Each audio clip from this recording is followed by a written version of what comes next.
नमस्कार, the Hindi hub में आप सभी का स्वागत है। नया रास्ता का 10 अध्याय तो आप सुन चुके हैं। चलिए हम शुरू करते हैं आज 11वां अध्याय। मीनू के पिताजी की हालत बहुत ज़्यादा खराब है। डॉक्टर ने उन्हें आराम करने के लिए कहा है।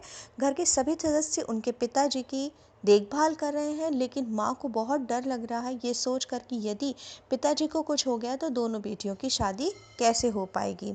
घर पर सभी मीनू का इंतज़ार कर रहे हैं और पिताजी क्योंकि दवाई ली है उन्हें, इसलिए वे दवा के असर के कारण सो रहे हैं। लेकिन थोड़ी जब भी उन्हें नींद खुलती या उन्हें होश आता तो वो यही कहते कि मीनू कहाँ है, क्योंकि वो मीनू से बहुत प्यार करते थे। मीनू उनकी बड़ी बेटी थी। आसपास के लोगों को जिनको भी पता चल रहा था कि पिताजी की तबीयत खराब है, सब देखने आ रहे थे। उन्हें इस वजह से पिताजी को पूरा आराम भी नहीं मिल पा रहा था। सुबह के 9 बजे हुए थे। मेरठ से जो पहली बस आती है, बस उसका समय हो ही गया था। सभी को लग रहा था कि अब मीनू आ ही जाएगी। तभी पिताजी ने थोड़ी सी आंख खुली और धीरे से कहा, मीनू बेटी आई या नहीं? रोहित ने जवाब दिया, नहीं पिताजी, अभी तक दीदी नहीं आई, बस आने वाली ही होगी। माँ रसोई के काम करने लगी, लेकिन उनकी नज़र दरवाजे पे ही थी। वो भी मीनू का इंतज़ार कर रही थी। तभी मीनू को रिक्शे से उतरते हुए देखा। जैसे ही मीनू अंदर आई, माँ को देखकर उसका दिल भर आया। उसने जल्दी से सामान रखा और माँ से लिपट गई। उसने अपनी माँ से पूछा, पिताजी की तबीयत कैसी है माँ? माँ बहुत दुखी थी। मीनू को देखकर उन्हें आंखों में आंसू आ गए। वो रोने लगी। उन्होंने जवाब दिया कि वो अंदर कमरे में लेटे हुए हैं। माँ के आंसू देखकर मीनू का भी दिल भर आया। उसने कहा, माँ ये क्या हो गया सब कुछ अचानक? अभी कुछ दिन पहले तो उनकी हालत अच्छी थी जब मैं यहाँ से गई थी। माँ ने बताया, दिल का दौरा पड़ा है। डॉक्टरों ने बोलने के लिए बिल्कुल मना किया है और उन्हें पूरा आराम करने को कहा है। 2 मिनट तक तो मीनू वहीं खड़ी रही, बिल्कुल चुप।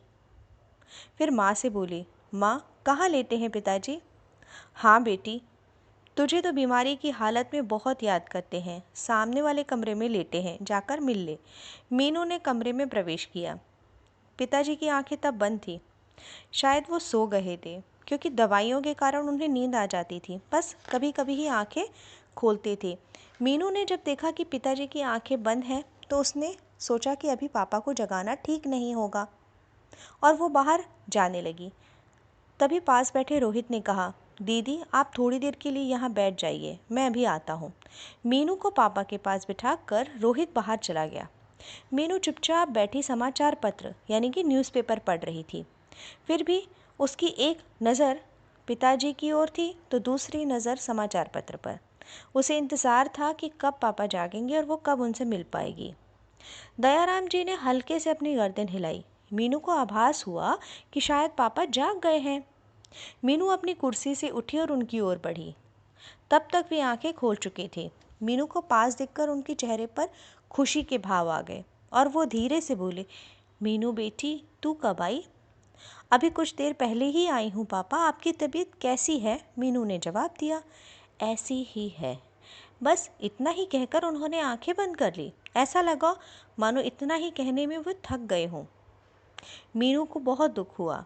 वही सोचने लगी कि आखिर ऐसा क्या हो गया। अभी तक तो पापा स्वस्थ थे। उसने सामने रखे समाचार पत्र को फिर से उठा लिया और पढ़ने लगी। पढ़ते पढ़ते उसकी नज़र कथक नृत्य करने वाली प्रसिद्ध नृत्यांगना की तस्वीर की ओर गई। नृत्य के विभिन्न भावों में खिंची फोटो को देखकर मीनू को ख्याल आया कि आज उसके कॉलेज में भी उसे अपना डांस, अपना नृत्य प्रस्तुत करना था। तभी उसकी नज़र घड़ी की ओर पड़ी। घड़ी में 12 बज गए थे। उसे ध्यान आया कि यदि वो मेरठ में होती तो इस समय कथक नृत्य का अभ्यास कर रही होती। सबसे पहला कार्यक्रम मीनू का कथक नृत्य ही तो था, परंतु समय को कौन जान सकता है। तभी मीनू की छोटी बहन आशा कमरे में आई और बोली, दीदी मैं यहाँ बैठती हूँ, आप जाओ खाना खा लो। वैसे तो मीनू को खाना खाने की इच्छा नहीं थी, लेकिन माँ ने बुलाया इसलिए मीनू को जाना पड़ा। उसने कहा, माँ मुझे बिल्कुल भूख नहीं है। माँ समझ गई कि पिताजी की ऐसी तबीयत देखकर मीनू को भूख नहीं लगी रही होगी। मीनू ने माँ को कहा, माँ मुझे नहीं खाना। लेकिन माँ ने मीनू को समझाते हुए कहा, बेटी खाना खा लो, खाओगी नहीं तो पिताजी की सेवा कैसे करोगी? अच्छा माँ थोड़ा सा दे दो। लगभग 1 सप्ताह तक यही क्रम चलता रहा। हर समय एक व्यक्ति उनके पास बैठा रहता। कभी माँ तो कभी मीनू तो कभी रोहित तो कभी आशा। सब उनकी सेवा कर रहे थे और भगवान की कृपा से उनकी तबीयत ठीक होने लगी थी। अब वो थोड़ी थोड़ी बात भी करने लगे थे। सुबह के 9 बज रहे थे। हल्की हल्की बारिश हो रही थी। घर के सामने एक कार आकर रुकी। कार में आए थे मीनू के बुआ और फूफा जी। बुआ और फूफा जी तो सीधे कमरे में आ गए। उन्होंने भैया से उनकी कुशल क्षेम पूछी कि कैसे हैं वे लोग, और बस फिर इधर उधर की बातें करने लगे। मीनू को लगा कि पिताजी इतनी बातें ना तो सुन पाएंगे, ना ही उन्हें आराम मिल पाएगा, क्योंकि पिताजी को तो बोलना पड़ रहा था और डॉक्टर ने उन्हें आराम करने के लिए कहा था। एक बार मीनू के मन में आया कि वो बुआ जी से कह दे कि इतनी बातें ना करें, लेकिन ऐसा वो नहीं कर पाई। बुआ जी वहाँ बैठी बैठी पड़ोसियों की बातें करती रही। फूफा जी बार बार चुप रहने का इशारा तो करते, लेकिन बुआ मानती ही नहीं। अब मीनू से चुप ना रहा गया। मीनू बोल पड़ी, बुआ आप सफ़र से आई हैं, थक गई होंगी, जाकर खाना खा लीजिए, अभी पिता को आराम करने दीजिए। यह बात सुनकर बुआ जी को उठना पड़ा। अच्छा ठीक है बेटा, कहकर बुआ जी वहाँ से चली गई और फूफा जी को अपनी फैक्ट्री के लिए आवश्यक काम था तो वो भी चले गए। तैयार होने के बाद बुआ जी माँ से बोली, चलते चलते अपने भैया से कुछ बात तो कर लूँ। ये कहकर वे पिताजी के कमरे में गई। पिताजी उस समय जाग रहे थे। वे उनके पास जाकर बोली, देखो भैया, मैं तो अब दिल्ली वापस जा रही हूँ, परंतु एक सलाह देती हूँ। पिताजी ने कहा, हाँ हाँ बहन कहो ना। देख, तेरी दो दो जवान बेटियां हैं, अब उनकी शादी कर दे, क्या उन्हें पढ़ाने के चक्कर में लगा रहेगा? तेरी तबीयत ऐसी ही खराब रहती है। पिताजी ने सिर्फ हाँ कहकर मुंडी हिला दी। भैया मैं सच कह रही हूँ, जवान बेटियों की तो बड़ी जिम्मेदारी होती है, इनकी शादी हो जाएगी तो तुझे छुटकारा मिलेगा। फिर रह गया रोहित, वो तो लड़का है। बुआ जी ने बहुत विश्वास के साथ ऐसा कहा। पिताजी ने कहा, बेटियों की शादी की चिंता है, लेकिन लड़का नहीं मिल रहा। बुआ ने कहा, सो तो ठीक है भैया, पर देखना तो पड़ेगा ही लड़का। शादी के बाद कर बुआ जी ने विदा ले ली और कार में बैठ गई। माँ, मीनू, रोहित और आशा सभी कार तक छोड़ने गए। उनको विदा करने के बाद उन्होंने देखा कि पिताजी बहुत चिंतित लग रहे थे। बुआ की बात सुनकर वे अपनी दोनों बेटियों की, मीनू एमए करने के बाद वकालत पढ़ रही है और आशा ने भी बीए कर लिया। अभी वो इन विचारों में तल्लीन थे कि माँ आ गई। उन्हें देखकर वे बोले, मीनू की माँ, यदि मुझे कुछ हो गया तो क्या ऐसे होगी इनकी शादी? अब रोहित तो लड़का है, उसकी शादी की चिंता नहीं। उनकी बात बीच में काटते हुए माँ बोली, अरे आप ऐसा क्यों सोचते हैं, कुछ नहीं होगा आपको। नहीं नहीं मीनू की माँ, जब मौत आती है तब किसी की नहीं चलती, उस समय सब देखते रह जाते हैं। माँ उनकी बात सुनकर उदास हो गई और बोली, आपको क्या हो गया है आज, कैसी बहकी बहकी बातें कर रहे हैं आप? नहीं नहीं, तुम मेरी मनः स्थिति नहीं समझ रही हो। मैं दो दो बेटियों का पिता हूँ, जब तक इन दोनों के हाथ पीले ना कर दूँ, मैं तो चैन से मर भी नहीं पाऊंगा। उन्होंने खांसते खांसते यह वाक्य पूरा किया। आप इन दोनों की शादी करना चाहते हैं, पर लड़के एकदम से कहाँ मिलेंगे? लड़के मिलना भी तो आसान नहीं है। अब अच्छे लड़के मिलते हैं तो लड़की में कमी निकाल देते हैं। ऐसा कहकर माँ भी उदास हो गई। लड़के तो देखने ही पड़ेंगे मीनू की माँ, अब तुम मीनू को भी समझा लो कि वो शादी के लिए तैयार हो जाए। माँ ने उनकी बात का उत्तर देते हुए कहा, मीनू से बात तो करनी ही पड़ेगी, वैसे वो अभी वकालत कर रही है, उसका शादी के लिए तैयार होना असंभव है। पिताजी को कुछ विश्वास सा था कि उनकी इस हालत को देखकर मीनू शादी के लिए ज़रूर मान जाएगी। उन्होंने मीनू को बुलाया। मीनू कमरे में आई। मीनू ने कमरे में आकर वहाँ पड़ी हुई कुर्सी खिसकाई और वहाँ बैठ गई। उन्होंने मीनू से कहा, मीनू तुम मेरी बड़ी बेटी हो, बहुत समझदार हो, मैं तुमसे कुछ बात करना चाहता हूँ। मीनू ने कहा, हाँ हाँ पिताजी कहिए। पिताजी ने कहा, बेटी मैं चाहता हूँ कि तुम शादी कर लो और फिर आशा की शादी भी करनी है बेटी। यदि मुझे मौत आ गई तो मैं चैन से मर भी नहीं पाऊँगा। मीनू ने कहा, ऐसा आप क्यों कह रहे हैं? और उसकी आंखों में आंसू आ गए। बेटी मैंने तुमसे शादी की बात पूछी थी, तुम्हारी क्या इच्छा है? मीनू ने कहा, पिताजी आप तो जानते हैं मैं वकालत कर रही हूँ और 3 साल का कोर्स है, अभी 1 साल हो गया है, 2 साल बाकी हैं। यदि मैंने शादी कर ली तो मेरी पढ़ाई कैसे पूरी हो पाएगी?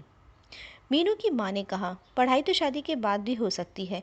यदि तुम्हें पढ़ाई में रुचि है तो तुम बाद में भी पढ़ सकती हो। मीनू ने कहा, पर माँ, मैं अपने जीवन का उद्देश्य बनाकर चल रही हूँ। मुझे जिस मंजिल की तलाश है उस पर पहुँचने के लिए मुझे बहुत परिश्रम और मेहनत करनी पड़ेगी, और शादी के बाद ये सब संभव नहीं हो पाएगा। मीनू बेटी, तुम वकालत की पढ़ाई पूरी करने में 2 वर्ष से अधिक समय लगेंगे। उसके बाद तुम्हारी शादी होगी, और तुम्हारी शादी के बाद हम आशा की शादी कर पाएंगे, और ऐसे तो बहुत समय लग जाएगा। माँ ने कहा, माँ, तुम मेरे कारण आशा की शादी क्यों रोक रही हो? तुम आशा की शादी कर दो, ऐसा मीनू ने कहा। ये बात सुनकर पिताजी ने कहा, मीनू बेटी, ऐसा कैसे हो सकता है? बड़ी बेटी की शादी किए बिना हम छोटी की कर दे? ऐसा हम नहीं कर सकते। जो बात उचित हो उसे करने के लिए दिल हमेशा गवाही देता है। ये पैराग्राफ बहुत इंपॉर्टेंट है, नोट कर लीजिएगा। जो बात सही है उसे करने के लिए आपका दिल हमेशा बोलेगा, हाँ करो। मैं जिस उद्देश्य को लेकर चल रही हूँ, क्या मैं उसे बीच में छोड़ दूँ? मैं छोड़ी और शादी कर ली तो मेरा दिल इस बात की गवाही नहीं देगा। नहीं नहीं पिताजी, जिस बात के लिए करने के लिए मेरा दिल राजी नहीं, तैयार नहीं, मैं वो काम नहीं करूँगी। आप ऐसा करिए, आप आशा की शादी कर दीजिए। आप बताइए, आप मुझे क्या करना चाहिए? ऐसा सुनकर माताजी और पिताजी दोनों ही चुप हो गए। उन्हें समझ में नहीं आया कि क्या निर्णय लिया जाए। तब मीनू बोली, आप ऐसा करिए, आशा की शादी कर दीजिए, मेरी चिंता मत करिए, और वहाँ से चली गई। मीनू को मीरापुर में आए हुए लगभग 1 सप्ताह हो चुका था। उसकी पढ़ाई का काफ़ी नुकसान हो रहा था, और पिताजी की तबीयत भी अब ठीक हो रही थी। इसलिए उसने सोचा कि वो मेरठ चली जाए। शाम का समय था, माँ रसोई में व्यस्त थी। मीनू ने सोचा कि वो कल मेरठ के लिए निकल जाएगी। वो माँ के पास जाके बोली, माँ, यदि आप कहें तो मैं मेरठ चली जाऊँ कल? माँ ने कहा, अरे, तुम कल जाना चाहती हो तो चली जाओ, तुम्हारी पढ़ाई का नुकसान हो रहा है। ठीक है माँ, कल ही चली जाऊंगी। ये कहकर मीनू रसोई से निकलकर अपने कमरे में सामान जमाने लगी। रात के 10 बज गए थे, लेकिन मीनू को नींद ही नहीं आ रही थी। उसके दिमाग में वही माता पिता की बातें चल रही थी जो माता पिता ने सुबह उससे कही थी। मीनू को लगा कि कहीं उसने शादी से इन्होंने दिल ठेस तो नहीं पहुंचाई। दूसरे ही पल लगा कि शादी का प्रस्ताव स्वीकार करना उसके हित में नहीं था। यदि वो ऐसा करती तो कभी वकील नहीं बन पाती। बस ऐसा ही सोचते सोचते उसे आँख लग गई। जब वो उठी तो माँ ने गरम गरम चाय उसे दी। चाय पीकर बस तैयारी में लग गई। चलने से पहले मीनू अपने पिताजी से मिलने गई। पिताजी से विदाई लेते समय उसकी आंखों में आंसू थे। बहुत मजबूर थी वो उस समय। यदि उसकी पढ़ाई न होती तो वो पिताजी के पास ही रहती और उनकी सेवा करती, परंतु पढ़ाई के कारण वो ज़्यादा समय यहाँ नहीं रुक सकती थी। बस उसने माँ से आशीर्वाद लिया, और माँ ने भी उसे उसकी सफलता और मंगलमय की कामना करते हुए आशीर्वाद दिया। ये हमने अध्याय 11 आज पूरा कर लिया है। अध्याय 12 हम जल्दी ही पढ़ेंगे। चलिए, तो मैं पायल द हिंदी हब से आपसे विदा लेती हूँ। नमस्कार।